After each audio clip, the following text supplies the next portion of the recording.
The unexpected invitation, Lucas Vaughn stood at the floor-to-ceiling windows of his penthouse, Ow. the city lights stretching endlessly below him.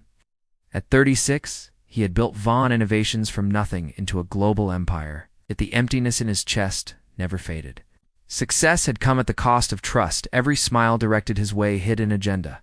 A soft knock interrupted his thoughts. "Come in," he called, not turning. The door opened, and Sophie Carter stepped inside, her presence as steady as ever. 4 years as his personal assistant, and she had never once faltered.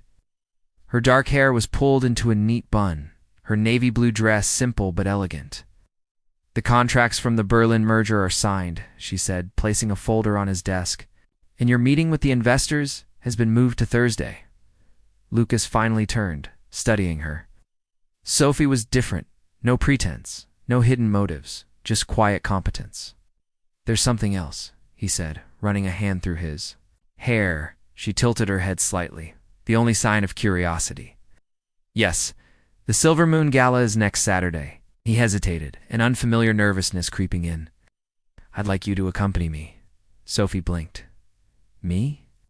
Her voice was calm, but her fingers tightened around her tablet. "Isn't that unconventional?" "Exactly why I'm asking." He walked to his desk, leaning against it. "Everyone else there wants something. You don't." She exhaled slowly. "I'm not sure I belong at something like that." "You belong more than they do." His voice was firm. "I understand the charity's mission. You're not there to network, you're there because I trust you." Sophie met his gaze, searching for something. After a long moment, she nodded. "All right, I'll go." Lucas smiled, something warm flickering in his chest. Good. The next evening, Lucas met his closest friends Marcus and Elijah at their usual lounge. Marcus smirked as he swirled his whiskey. "So, who's the lucky lady for the gala? Please tell me it's not another gold-digging heiress." Lucas took a sip of his drink. "Sophie," Elijah choked. "Your assistant?" "Lucas, be serious." "Ain't." Marcus laughed. "She's sweet, but come on. She's never even been to a real gala. Does she own anything that isn't from a department store?" Lucas's grip tightened on his glass. "She's smarter than half the people in that room." "Intelligence doesn't teach you how to handle a room full of VIPs, Elijah countered. "You'll spend the whole night babysitting her." Lucas stood abruptly. "You're wrong about her." Meanwhile, Sophie sat at her small apartment kitchen table, her sister Clara grinning across from her. "So your boss asked you to a gala? That's basically a date?" "It's not a date," Sophie insisted, though her cheeks warmed. "It's professional," Clara rolled her eyes, "right? Because billionaires always take their assistants to fancy parties platonically." Sophie bit her lip. "If I embarrass him, what if everyone stares?" "Then let them stare." Clara leaned forward. "You're more than just his assistant, Soph. Maybe it's time he'll end you see that." Sophie exhaled. Maybe, just maybe, she could step out of the shadows for one night. Sophie stared at her reflection in the mirror, twisting a loose strand of hair between her fingers. The Silver Moon Gala was in 3 days, and she still hadn't found a dress. Every boutique she'd visited had gowns that cost more than her rent, and the thought of walking into a room full of billionaires in something cheap made her stomach twist. Her phone buzzed Clara again. "Found anything yet?" Sophie sighed and typed back. "No, everything is either hideous or costs a fortune." Clara responded immediately. "Mom's attic. Remember her old designer pieces?" Sophie paused. Her mother, Alina, had been a fashion journalist in her youth, collecting vintage couture before she'd settled into teaching. There might be something there. The next afternoon, Sophie stood in her childhood home's dusty attic, surrounded by sealed garment bags. Her mother, ever graceful, even in her late 50s, pulled out a long black box tied with a silk ribbon. "This one," Elena said, handing it to her. Sophie untied the ribbon and lifted the lid. Inside lay a deep emerald green gown silk, with delicate beadwork along the neckline. It was timeless. "Mom?" Sophie breathed. Elena smiled. "I wore this to the Paris Opera House in '98. Your father couldn't take his eyes off me." Sophie's throat tightened. Her father had been gone for 10 years now, but the way her mother spoke of him still carried warmth. Try it on, Alina urged. The dress fit as if it had been made for her. The rich green made her hazel eyes glow, and the fabric draped over her curves was nothing short of breathtaking. Clara whistled from the doorway. Damn, Lucas Vaughn is going to lose his damn mind. Sophie rolled her eyes, but couldn't suppress a smile. Meanwhile, Lucas sat in his office, scrolling through emails he wasn't reading. His mind kept drifting back to Sophie, how she had hesitated.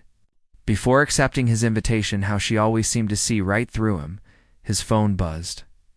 Marcus. Still bringing your assistant to the gala? Catherine DeVries is going to be there. You know the woman whose family owns half of Manhattan? Lucas clenched his jaw. I'm aware. And you're still choosing Sophie? Lucas didn't respond. Didn't owe Marcus an explanation, but the doubt crept in anyway. Was this a mistake? The night before the gala, Sophie stood in her apartment, the emerald gown hanging on her closet door. Clara had enlisted her friend Daniel, a makeup artist, to help with the final touches. You're going to look like old Hollywood meets modern. Royalty, Daniel declared, lining her eyes with a soft gold shimmer. Sophie fidgeted. What if I say the wrong thing? What if I spill wine on someone important? Clara snorted. Please, you've handled Lucas Vaughn's mood swings for 4 years. A room full of rich people is nothing. Daniel stepped back, admiring his work. Done. Now look. Sophie turned to the mirror and barely recognized herself. Her hair was swept into a loose, elegant updo, soft curls framing her face. The makeup was subtle but striking, enhancing her features without overpowering them. And the dress. The dress made her feel powerful. Her phone buzzed. A message from Lucas, looking forward to tomorrow. Simple, professional, but something about it made her heart skip. She typed back, me too. Then, before she could second-guess herself, she added, you might not even recognize me. His response came almost instantly. I'd recognize you anywhere. Sophie's breath caught. Clara smirked. Oh, this is definitely not just professional.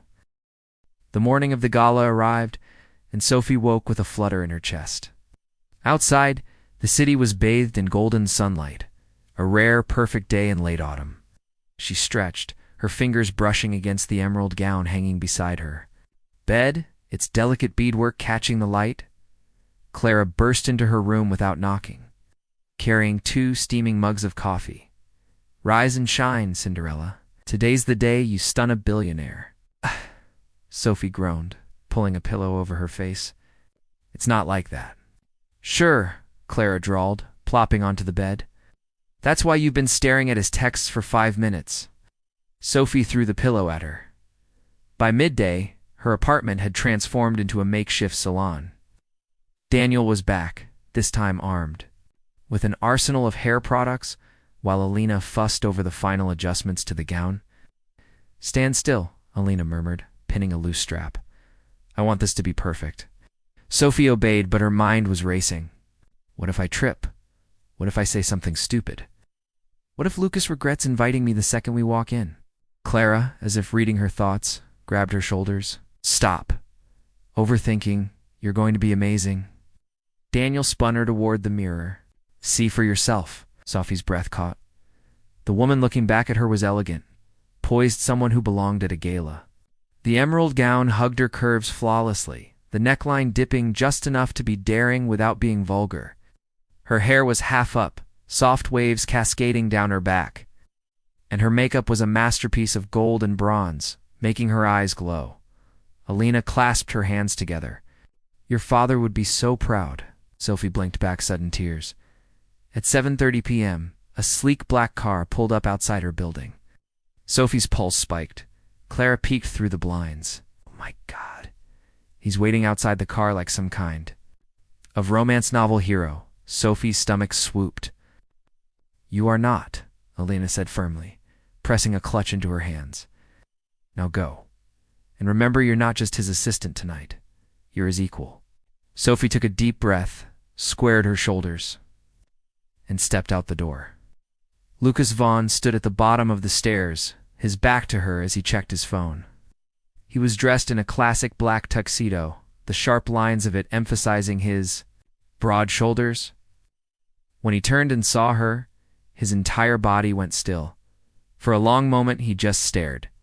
Sophie fought the urge to fidget. Too much? Lucas exhaled roughly. No. God, no. His gaze traveled over her, slow and deliberate, before he finally met her eyes. You're breathtaking. The intensity in his voice sent a shiver down her spine. He held out his arm. Ready? Took it, her fingers curling into the fine wool of his sleeve. Ready. The car ride was quiet, the space between them charged with something new. Lucas kept glancing at her as if he couldn't believe she was real. You clean up well? Sophie teased, trying to lighten the mood. Lucas smirked, says the woman who looks like she walked off a magazine cover. She laughed, but then his expression turned serious. Sophie, he said quietly. Tonight, no matter what anyone says, no matter how they look at remember that I asked you to be here, not because I needed an assistant, because I wanted you. Breath hitched. Before she could respond, the car slowed. Outside, the grand entrance of the Silver Moon Gala glittered under a sea of camera flashes. Lucas squeezed her hand. Showtime. The moment Sophie stepped out of the car, camera flashes erupted like fireworks. She instinctively tensed, but Lucas's hand settled firmly at the small of her back, steadying her. Just breathe, he murmured, his lips close to her ear. They're just here for the spectacle. She forced a smile, letting him guide her up the red carpet. Whispers followed them like a trailing shadow. Who is that? I have never seen her before, new model. No, that's Vaughn's assistant, isn't it? Sophie kept her chin high, her fingers tightening around Lucas's arm. Inside the ballroom was a vision of crystal and gold. Chandeliers dripped from the ceiling, casting shimmering light over the sea of designer gowns and tailored tuxedos. A string quartet played softly in the corner, the music barely audible over the hum of conversation. Lucas leaned in. First rule of these things: never let them see you hesitate. Sophie nodded, but before she could respond, a sleek blonde in a silver gown materialized in front of them. Lucas Vaughn, the woman purred, her smile sharp. I was beginning to think you'd skipped this year. Sophie recognized her immediately. Victoria Kensington is the heiress to a media empire, and if gossip columns were to be believed, Lucas is on again. Lucas is on again. Lucas's posture stiffened, almost imperceptibly. Victoria, you look predictable. Gaze slid to Sophie, her blue eyes flickering with cold amusement. And who's this? Sophie extended her hand before Lucas could speak. Sophie Carter, lovely to meet you. Victoria's grip was limp, her nails digging in just enough to be deliberate. Oh, you're the assistant. How quaint. Lucas's jaw tightened. Sophie's here as my guest. Not that it's your business. Victoria's smile didn't waver, of course. Well, enjoy the champagne, Nime. Sure, it's a treat for her. She glided away, leaving a trail of poisoned air behind her. Sophie exhaled. Well, that was subtle. Lucas scowled. Ignore her. She's bitter because I stopped returning her calls. Sophie arched a brow. Should I be worried about vengeful exes lurking in the shadows? He smirked. Only if you're afraid of poorly disguised jealousy. They circulated the room, Lucas introducing her to investors and philanthropists. To her surprise, Sophie held her own years of managing Lucas's chaotic schedule, had honed her ability to read people, and she navigated the conversations with ease. Then Robert Calloway, CEO of a rival tech firm, intercepted them. Vaughn, Robert said, clapping Lucas on the shoulder with false warmth. I see you've upgraded your usual +1. His gaze raked over Sophie, though I'm not sure upgrade is the right word. Lucas's voice turned dangerously smooth. Careful, Robert. Your insecurity is showing. Robert's smile faltered. Just surprised you'd bring someone so ordinary to an event like this. Sophie felt heat rise in her cheeks, but before she could retort, Lucas stepped closer to Robert, his voice low. Ow! Let me make something clear. If you insult her again, I'll make sure your board knows about the embezzlement rumors before your IPO next month. Robert paled. Lucas turned away, guiding Sophie toward the dance floor. Asshole, he muttered. Sophie stared at him. You just threatened a CEO for me, and I'd do it again. His thumb brushed over her knuckles. No one talks to you like that. Her chest tightened. The music shifted, a slow, sultry melody. Lucas hesitated, then held out his hand. Dance with me. It wasn't a question. Sophie placed her hand in his. And then she was in his arms, his palm warm against the bare skin of her back. They moved together effortlessly, as if they'd done this 100 times before. You're good at this, Lucas murmured. You're surprised? No, he admitted, his grip tightening slightly. I'm just realizing I should have asked you to dance. A long time ago, the air between them crackled. Sophie was acutely aware of how close they were, the way his breath ghosted over her temple. Then the song ended, and reality rushed back in. Lucas didn't let go. Sophie, he started, his voice a shrill laugh, cut through the moment. Victoria stood nearby, watching them with a smirk. Adorable, she cooed. Lucas Vaughn, smitten with his secretary. How very 90s rom-com of you. Lucas's expression darkened, but Sophie spoke first. Actually, she said sweetly, I'm his executive assistant. And if you'd like, I can explain the difference, though. I'm not sure you've ever worked a day in your life, so it might be hard to grasp. Victoria's mouth dropped open. Lucas coughed to hide a laugh. As the night wore on, Sophie noticed the shift, the way people looked at her differently. The whispers turned from, who is she, to, she's actually impressive. And Lucas. Lucas watched her like she was the only person in the room. The gala was winding down, but the energy between Sophie and Lucas burned hotter than ever. Every brush of his hand against hers, every lingering glance, sent sparks racing through her veins. Victoria's earlier barb had backfired. Instead of shrinking, Sophie had flourished. She'd charmed investors, debated tech innovations with CEOs, and even impressed the notoriously critical Eleanor Whitmore, chairwoman of the hospital foundation. You're not what I expected, Eleanor had said, studying Sophie over her champagne flute. Lucas usually brings arm candy. You're different. Sophie had simply smiled. Because I'm not here to decorate his arm. I'm here because he values my mind. Eleanor's lips curled. Good, he needs someone who can keep up. Oh. As the clock neared midnight, Lucas guided Sophie onto the hotel's rooftop terrace, away from the crowd. The city glittered below them, a sea of light stretching to the horizon. The air was cool, laced with the scent of rain and distant ocean. Sophie leaned against the railing. You're hiding. Guilty. Lucas loosened his tie, his gaze never leaving her. I needed a minute alone with you. She laughed softly. Why? Afraid I'll run off with a billionaire. Terrified. His voice was low, rough. Her breath caught. For a long moment, they just looked at each other. Then Lucas stepped closer, his hand lifting to trace the line of her jaw. Tell me to stop, he murmured. Sophie didn't. His kiss was electric slow at first, testing, then deeper, hungrier. His fingers tangled in her hair, her back pressed. Against the railing, as his body caged her in, she could feel his heartbeat where their chests met, wild and unsteady, matching hers. When they finally broke apart, Lucas rested his forehead against hers. I've wanted to do that for years. Sophie's lips tingled. Then why didn't you? Because you're not a woman I could just have and walk away from. His thumb brushed her cheek. And I was afraid if I started, I'd never stop. The raw honesty in his voice unraveled her.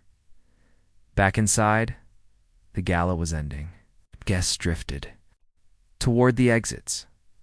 But Lucas kept Sophie's hand locked in his, as if daring anyone to question it. Victoria intercepted them one last time, her smile brittle. Well, Sophie, congratulations. You've officially climbed the ladder, literally. Sophie didn't flinch. Honey, I didn't realize self-worth was measured in bank accounts. Lucas smirked. Careful, Victoria. She's sharper than both of us. Victoria's glare could have melted steel, but she stormed off without another word. The ride back to Sophie's apartment was charged with silence. Lucas's fingers drummed against his knee, his gaze dark and unreadable. When the car stopped outside her building, he turned to her. Invite me up. It wasn't a request. Sophie arched a brow. bossy, only when it matters. She led him upstairs, her pulse roaring in her ears. The second her door closed, Lucas pinned her against it, his mouth claiming hers again. "This changes everything," he growled between kisses. "No more pretending, no more professional distance." Sophie tugged his tie loose. Good. The next morning, sunlight spilled across her bed, painting Lucas's bare skin gold. He traced idle patterns over her shoulder, his expression softer than she'd ever seen it. "So," she teased, "does this mean I'm fired?" He laughed, low and warm. "Promoted to partner." Sophie's heart stuttered. Lucas kissed her, slow and sweet. "You were never just my assistant, Sophie. God, we're the missing piece." And as the city woke around them, she finally believed him. Epilogue, 1 year later. The tabloids still buzzed about the assistant who stole a billionaire's heart. Sophie didn't care. She was too busy running Vaughn Innovations' new philanthropic division and coming home every night to the man who'd loved her when she least expected it.